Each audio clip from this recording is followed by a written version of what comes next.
Jeden tovar, jedna a tá istá tehla, rovnako to vyzerá na faktúre a tri rôzne účtovania. Mohol existovať taký systém? Mohol by taký systém existovať, doba na to je, ale neexistuje, bohužiaľ. Normálne reálne zdvihne účtovník telefón, že na čo sa minula táto paleta. Prípadov, kedy chodia ľudia s papiermi, je stále veľa.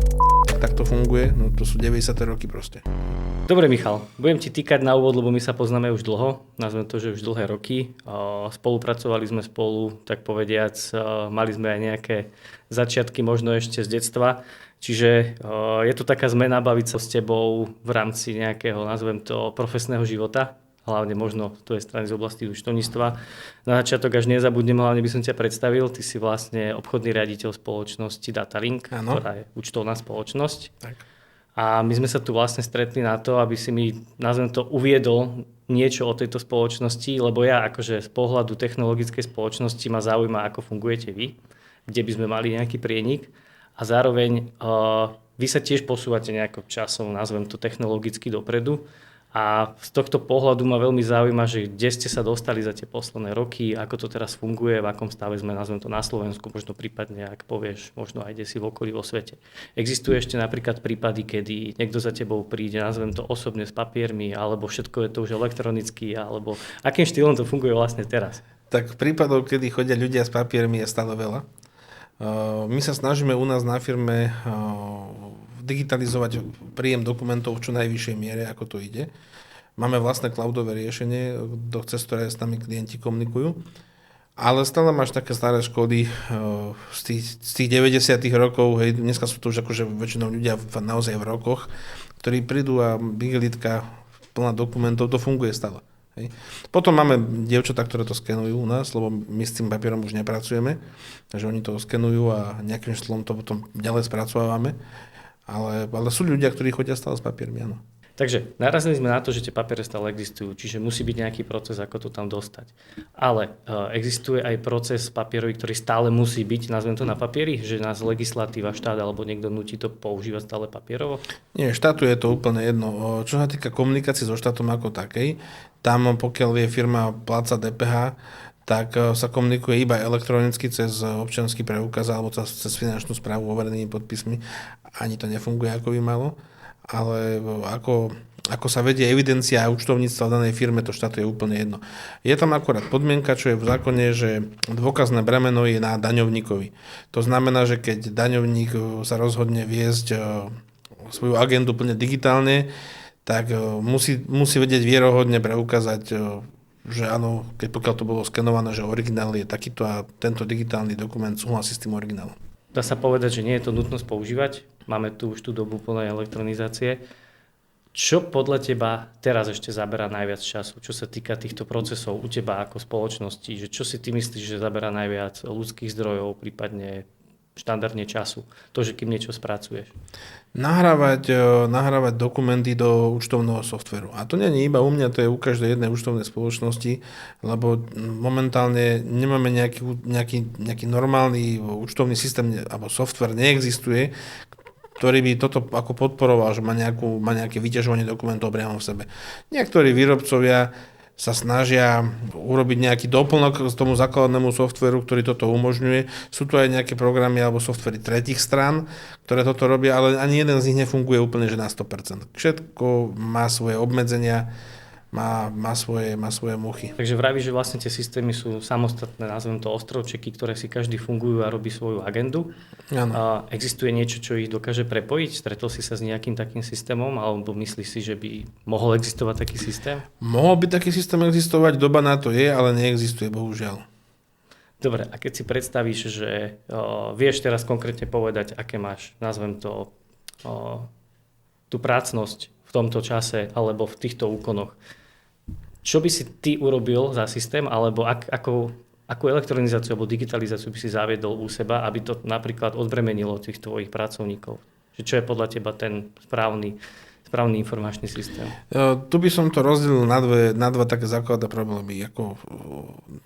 Prvý je tie vstupy nejakým štýlom dať, že samotné nahranie tých vstupov do toho programu. A druhý je už potom práca s tými dokumentami v tom účtovnom softveri. Tú prácu samotnú, akože samotné zaúčtovanie, to asi ešte není doba na to, aby sme toto vedeli úplne zautomatizovať. Nakoľko, áno, možno, že v nejakej konkrétnej firme, ktorá si interne vedie účtovníctvo, by to možné bolo, ale v účtovnej spoločnosti to možné nie je, nakoľko tých prípadov, s ktorými sa my stretávame, sú proste kvanta a aj dve rovnaké veci na papieri sa môžu ináč účtovať. Hej? U každého klienta sa to môže účtovať ináč. Takže a to koľko razy nevie ani človek rozhodnúť, to ako bez konzultácie s tým klientom, takže stroj to asi nerozhodne. Čo vieme nejakým štýlom dneska robiť, je nahrávanie tých dokumentov do toho účtovného systému. Nie každý účtovný systém na to ale je prispôsobený. Hej? Že niektoré majú API rozhranie, ktoré dokáže komunikovať s nejakou treťou stranou. Niektoré sú úplne bez API rozhrania, podporujú iba keby importy cez text, dokumenty, alebo nejaký iný formát, ale väčšinou Textiaky, tu na firma zo Žiliny jedna, ktorá má účtovný software, tak takto funguje. No to sú 90. roky proste. Hej. Dobre, vnúkol si mi takú ideu, že spomenul si, že nazvem to nejakú jednu vec viem účtovať viackrát. Poviem to príklad, že buď raz ako jednu vec, raz ako druhú. Pritom je to uvediem ti príklad jasný. Hej, akože môžeš mať stavebniny, hej, firma, ktorá predáva stavebný materiál, potom môžeš mať stavebnú firma, ktorá nakupuje stavebný materiál a potom môžeš mať firmu, ako ste vy, ale napríklad by ste si stavali vlastnú budovu. No a teraz, tehla. Hej, tá vystupuje v každej tej jednej firme. V stavebnine tú tehlu kúpia, ale u nich je to tovar. Oni tú tehlu predávajú. Stavebná firma tú tehlu nakúpi, ale u nich je to ako keby materiál, ale môže to byť aj tovar. Hej. A ty ako technologická firma, keď tú tehlu kúpiš na stavbu vlastnej budovy, tak u teba to je spotrebný materiál. Jeden tovar, jedna tá istá tehla, rovnako to vyzerá na faktúre a tri rôzne účtovania. Čiže tri rôzne účtovania. Teraz zase doba AIčky, hej? Že vedela by teraz AIčka povedať, že dobre, naša spoločnosť samozrejme nepredáva tehly, tak akože viem si predstaviť, že mi to zaúčtuje, že som mu minul nástavbu našej budovy. Ale existujú prípady, že tá spoločnosť to vie zaúčtovať aj ona sama trikrát, lebo raz ju predá, raz ju použije. Je to bežné? Áno, je to bežné. Je to bežné, že môže byť tá stavebná firma, ktorá tú tehlu kúpi, klientovi A ju predá ako tovar, klientovi B ju zapracuje do stavby jeho domu a sama sebe postaví vlastnú budovu. OK, a teraz otázka, ako vlastne vy ako účtovná spoločnosť viete, že ako to máš zaúčtovať? Podľa čoho sa ty rozhodneš, alebo ty pracovníci? To bez komunikácie s tým klientom nejde. To proste akože účtovník musí komunikovať s klientom. Čiže normálne reálne zdvihne účtovník telefón, že na čo sa minula táto paleta. Väčšinou to nie cez maily, aby sme to mali podložené, lebo viete, že ako sa to tak hovorí, že také dokumenty per huba, takže nie. Všetko ide cez maily, ale áno. Pošle sa mail a potom sa telefonuje kvôli rýchlosti samozrejme. Jasné, dobre. Ďalšia dobrá téma je, že ako komunikujete so zákazníkmi, vy primárne spomínaš, že mail, telefón, že čo ešte? Spomínal si aj nejaký cloud. Aký je vlastne taký ten štandardný proces, keď príde nejaká spoločnosť a chce vám vymieňať s vami nejaké dokumenty? Čo je ten flow, že ako sa to používa? Po podpise zmluvy s našim klientom sa našemu IT oddeleniu zadá požiadavka na vytvorenie prístupu toho klienta do cloudu. Klientovi sa vytvorí samostatný folder na cloude, dostane prístupové meno, heslo a do cloudu vie pristupovať buď cez protokol SMB, cez Windows prieskumník alebo MacFinder, alebo cez webovú službu HTTPS, normálne cez príkazový riadok, cez prehliadač. Zadá meno, heslo a potom to už cez web funguje normálne click and drop, pretiahneš, dokumenty uložíš. Dobre, čiže máš tam tento cloudový systém, e-maily, telefón.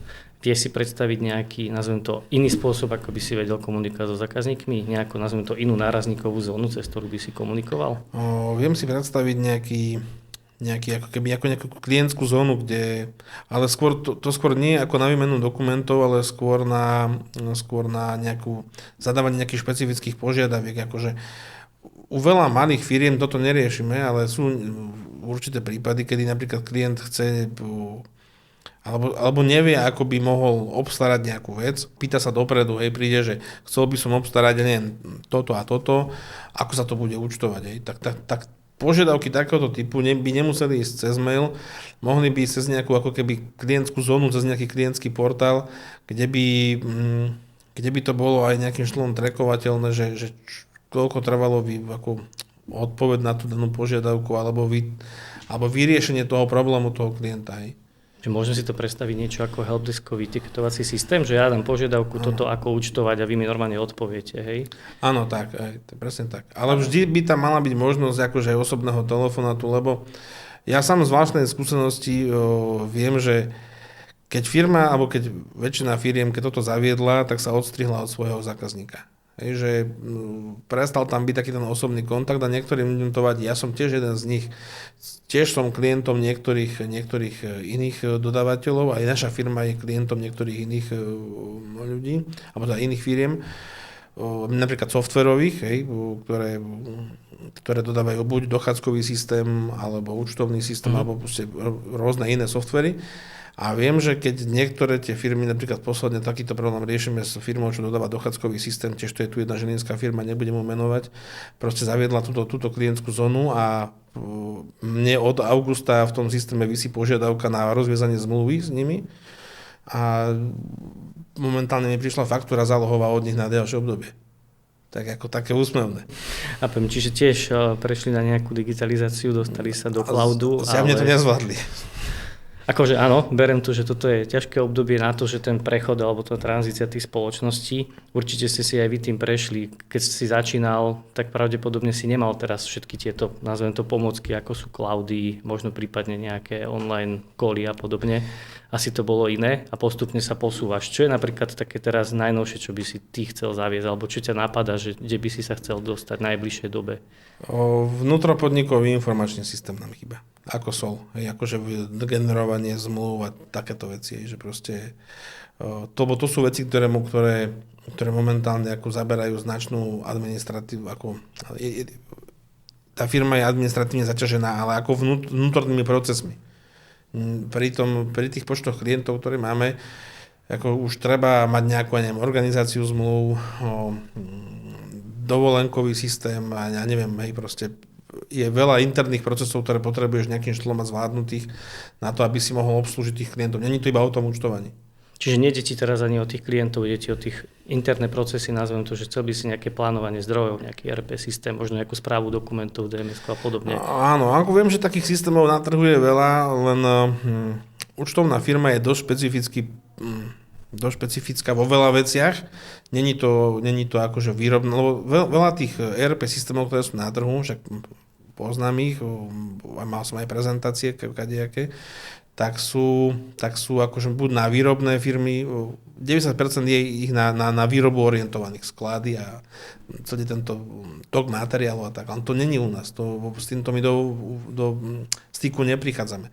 Potom sú tam nejaké ERP systémy na firmy, ktoré vykonávajú služby, ale väčšinou sú to, neviem, že buď telekomunikačné služby, alebo služby typu ako vyrobíte, že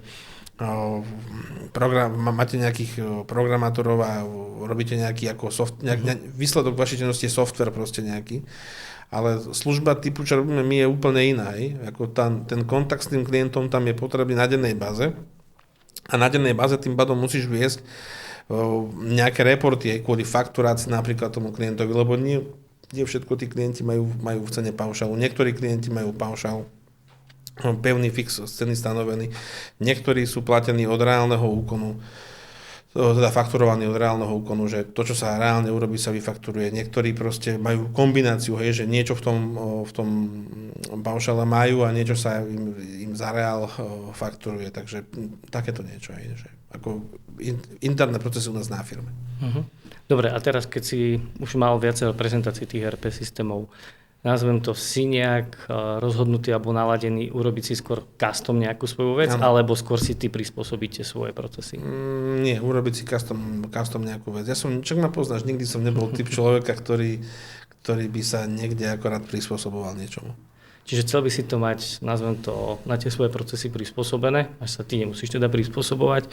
Otázka je, čo všetko by podľa teba tento systém mal ešte zvládať, okrem týchto, nazvem to, správy tých flowov, procesov, nazvem to nejaké vaše agendy. Sú tam nejaké požiadavky na to, ako sa prepojiť, napríklad vo vašom prípade účtovný software, čo je asi to najväčšie gro pre vás? No jasné, áno. To ERP vnútorné naše by malo komunikovať s účtovným systémom, nie s jedným, ale s viacerými, lebo nerobíme iba v jednom systéme. Malo by komunikovať s našimi klientami, lebo vieš, keď sa ti tá dievčina, čo u teba pracuje, prihlási do toho systému, tak chceš, aby z jedného miesta vedela obslúžiť vnútornú požiadavku firmy a takisto vedela obslúžiť toho klienta s tou externou požiadavkou. Aby sa nemusela prepínať medzi 4 aplikáciami z 4 rôznych strán. Hej. Takže ako ten vnútor... A preto vravím, že ten systém musí byť custom riešenie, lebo toto nevie nikto urobiť tak, že... Čiže neexistuje na trhu, nazvem to takáto univerzálna krabička, čo sa napojí na 4 rôzne účtovné softvery, zároveň to má nejaký HR systém a ešte to vie komunikovať s cloudom alebo s nejakým DMS-kom. Čiže bereš to tak, že musí to byť nazvem to custom. A ešte to má nejaký ten tiketovací systém a komunikáciu s tým klientom vyriešenú. Čiže ešte je toto, prepojiť to s tým vonkajším, nazvem to klientskou zónou, prepojiť si tie tikety, spracovávať ich.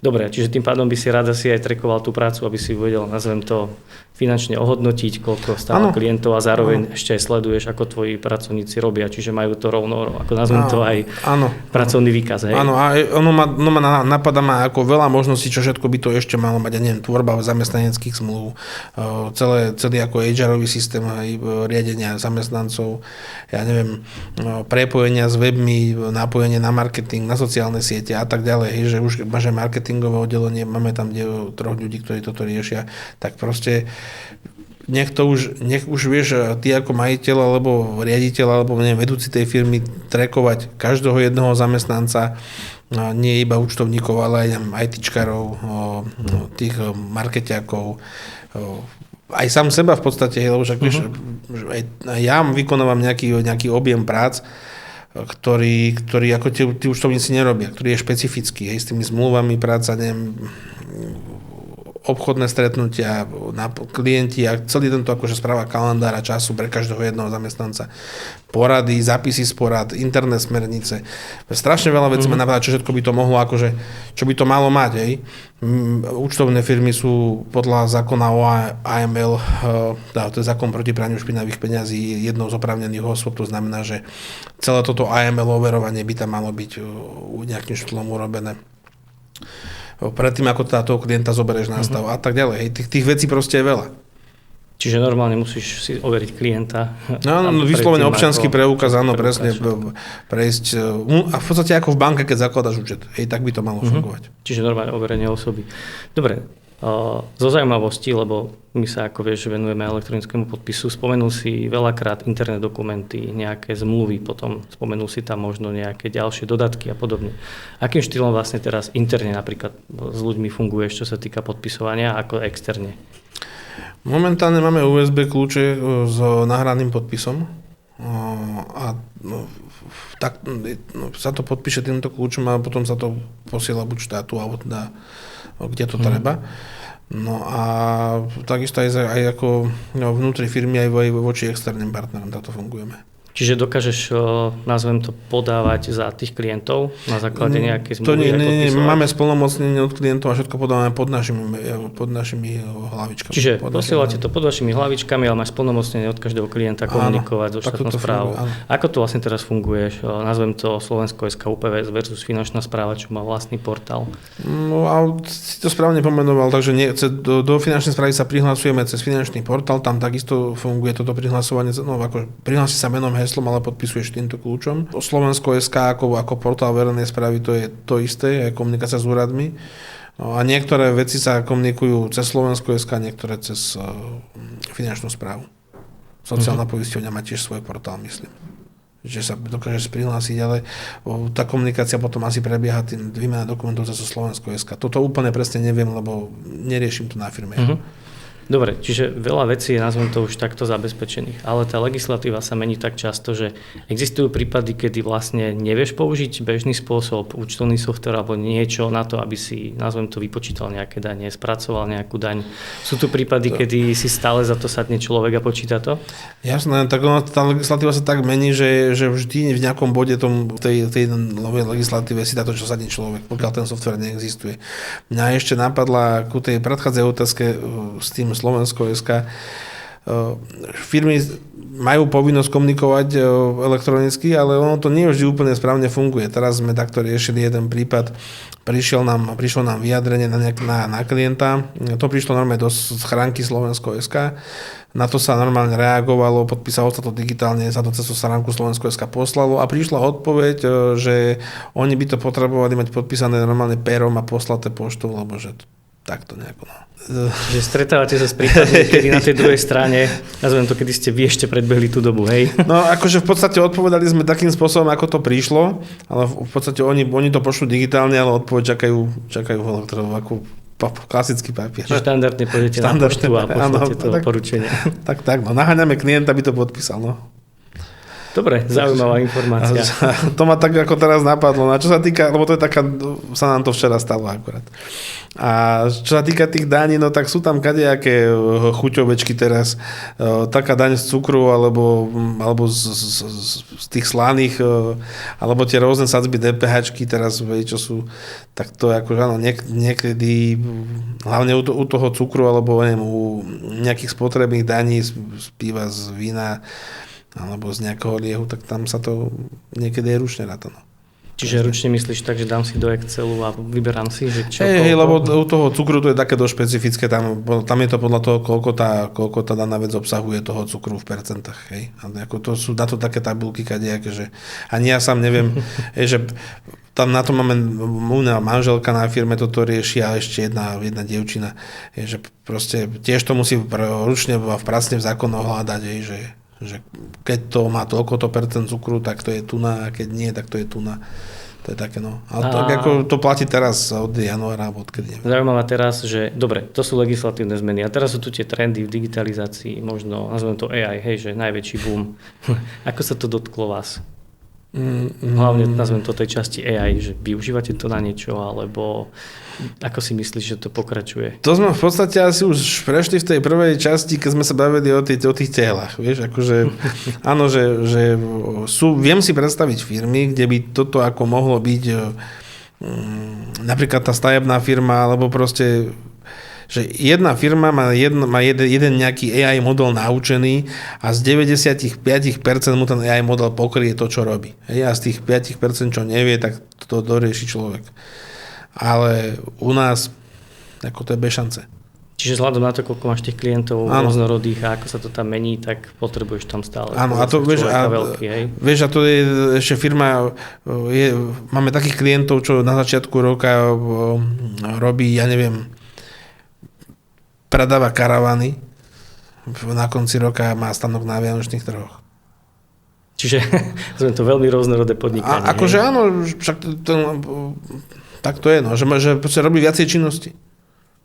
Dobre, a teraz keby si, nazvem to ťažké predpovedať, ale predstav si, ja neviem, ako ste sa posunuli teraz za tie roky, že čo si myslíš, aké budú trendy, alebo kde sa to môže hýbať, nazvem to do 5 rokov v rámci technológií, možno AI a v rámci účtovníctva, alebo toho systému ekonomických softverov, účtovníctva, zaúčtovávania, že čo si myslíš, čo bude možno trend, alebo kde sa to pohne, alebo čo očakávaš, že sa zmení? Tak štát zavedie e-faktúru, to už je akože isté od budúceho roka. Tým pádom by malo odpadnúť to ručné nahrávanie dokumentov do toho systému, lebo by tie nejakou sieťou by to malo byť spojené, hej, ja vystavím faktúru a dostanem sa rovno klientovi, naopak klient vystaví faktúru pre svojho zákazníka, dostane sa to rovno tomu zákazníkovi. Zatiaľ by to malo byť pre plácov DPH-čky, tí budú musieť vedieť vystaviť faktúru aj prijať a neplácať DPH-čky, ju budú musieť vedieť iba prijať. Asi by stalo za zamyslenie pre tých neplácov rovno to implementovať tak, že to vedia aj vystaviť, lebo aj tak budú musieť nejakým štýlom robiť aktualizáciu softveru alebo niečo, aby vedeli príjmať tie dokumenty. Takže už keď ich viem príjmať, prečo nie vystavovať? ale vôbec si neviem ešte úplne živo predstaviť, ako to bude fungovať. Určite to nebude zdarma, bude to spoplatňované 100%. Kto by si nechal ujsť takúto príležitosť na zarobenie. Takže tá služba, tá sieť, ten poštár bude spoplatnený. Neviem ešte ako, že cena, alebo to vôbec netuším. Ale tak toto si myslím, že sem sa posunieme. Hej. A čo sa týka legislatívy, na toto by som musel mať kryštálovú gulu. Hej. To je akože pri zostave, ktorá tam teraz sedí, alebo aj predtým sedela, neviem, sa to tu mení, akože do roka 5 razy sa zmenia zákony, takže neviem. Čiže tu sa nedá predpovedať, čo sa zmení. Možno by som narazil ešte na tú nazvem tú sieť tých elektronických faktúr, že ja teda ako pláca DPH, ak mám nejaký software, ktorý sa na to prispôsobí, ja vystavím faktúru a automaticky odíde štátu a rovno aj tomu môjmu nazvem klientovi. Tak toto je komunikované od finančnej správy. Hej? Ale ako to reálne bude fungovať, to máš to isté ako tento rok od 1.3. malo byť povinné bezhotovostné platby cez QR kódy a už to posunuli od 1. maja. Hej? Takže, a tiež je komunikované, ako to má vyzerať. Myslím si, že už niekde aj tá VRP2, nemal som nejako presah to pozerať, ale je komunikované, ako to má vyzerať, ale ako to bude vyzerať, to je proste, ako chápeš, čo som povedať, že predstavujem si, že existuje ešte niekto, kto nepoužíva ekonomický software a účtuje si to, ja neviem, nehovorím, že na papieri, doma v Exceli. Ako je nejaký spôsob, ako to ja dostanem, nazvem to tomu štátu? Keby som bol pláca DPH teraz a robím si to nejakým laickým štýlom? To si budeme reálne predstaviť, lebo ešte neplácu DPHčky nejakú živnosť, ešte dobre budíš, to by asi šlo, ale plácu DPHčky a SROčku ako v Exceli alebo na papieri, to sa proste asi ani nedá. Hej, Čiže neočakávaš také prípady, hej už? Ale ty komunikuješ so štátom elektronicky. Ten štát proste potrebuje, tá finančná správa očakáva, že sa im tam nahrá nejaký súbor v nejakom formáte. Hej, takže to sa nedá proste. To už teraz není možné. Ešte raz nepláca DPHčky živnosť, hej, jednoduchý živnostník, že si to niekde v Exceli vedia plusy, minusy a na konci spraviť daňové priznanie s nejakou, dobre, to si, viem si to nejako predstaviť, že by to, ale tiež to asi bude chcieť, že to nebude úplne jednoduchý človek, ale že to už ako má nejakú prácu s počítačom zvládnutú. Lebo ty tiež musíš spĺňať nejaké legislatívne podmienky, že čo to účtovníctvo musí mať. Ale áno, viem si predstaviť, že daňové priznanie si vypíše nejakým štýlom na finančnej správe a ho pošle. To viem. To si viem predstaviť, ale že by toto ako pláca DPHčky a ešte ku tomu SROčka neexistuje. Dobre, super, ďakujem. Na záver ma ešte napadá možno taká menej technická otázka, že pochopil som, že postupne rastiete, digitalizujete, ale aj tá spoločnosť naberá, nazvem to, nových ľudí. Možno taká záverečná otázka pre moju predstavu. Čo si myslíš na základe tej nábehovej krivky, akú máte, ako sa budete teraz rozrastať ako spoločnosť, čo očakávaš, alebo čo by si chcel dosiahnuť, ja neviem, za rok, za dva, čo sa týka možno, nazvem to, veľkosti spoločnosti, a nie technologicky, ale celkovo. Prípadne, že či plánuje sa kde si do nejakých iných odvetví dostať, alebo vás zaujímajú aj nejaké iné oblasti ako účtovníctvo. Tak to si dal teraz akože 3 otázky v jednej. Takú zložitejšiu na záver. Čo sa týka mojich ako plánov, nikdy som nebol skromný, poznáš ma. Skromnosť je moja najsilnejšia vlastnosť. To znamená, že vidím sa ďaleko v nejakej veľkosti, hej, určite slovenský, český trh, možno časom V4. To je akože tam, kde sa vidím ja, nejaká vízia tej firmy. Čím sa zaoberáme ešte aj niečím ďalším iným, áno, rozbiehame tento rok vzdelávaciu agentúru Datalink Academy, nakoľko si uvedomujem neustály problém, ktorý tu je, že chýbajú ľudia. Hej. Pracovná sila na Slovensku proste chýba, kvalitní, vzdelaní, šikovní, hlavne mladí ľudia chýbajú. Tak toto je taká moja myšlienka, že urobíme nejakú vzdelávaciu agentúru, cez ktorú si tých ľudí vychováme. S tým, že budú mať prax, zabehnú sa v našej firme a tých šikovných si môžeme nechať u seba ako zamestnancov. Už teraz spolupracujeme cez duálne vzdelávanie so školami, aj s obchodnými akadémiami, so súkromnou, aj s cirkevnou jednou. Chodia k tam študenti, takže už len nejakým štýlom sa si doťukať certifikáty, akreditácia, všetky tieto veci okolo tej agentúry, čo treba a od septembra to pustíme. To je taká jedna vec, ďalej sa venujeme nejakej dobrovoľnej činnosti alebo dobrovoľníckej činnosti, máme občianske združenie, cez ktoré pomáhame deťom. Dobre, super, ďakujem ti teda za odpoveď. Boli 3 otázky v jednom, tak rovno 3 odpovede za sebou. Som rád, že som sa mohol stretnúť, že sme mohli prejsť tieto, nazvem, zaujímavé otázky, oblasti, ktoré ma zaujímali, ktoré boli nejakým štýlom prepojené aj s nami, lebo my ako technologická spoločnosť sa vždy zaujímame, ako sa hýbu aj tie ostatné. Takže dúfam, že sa tu niekedy ešte stretneme a tešilo ma Michal. Ďakujeme mňa.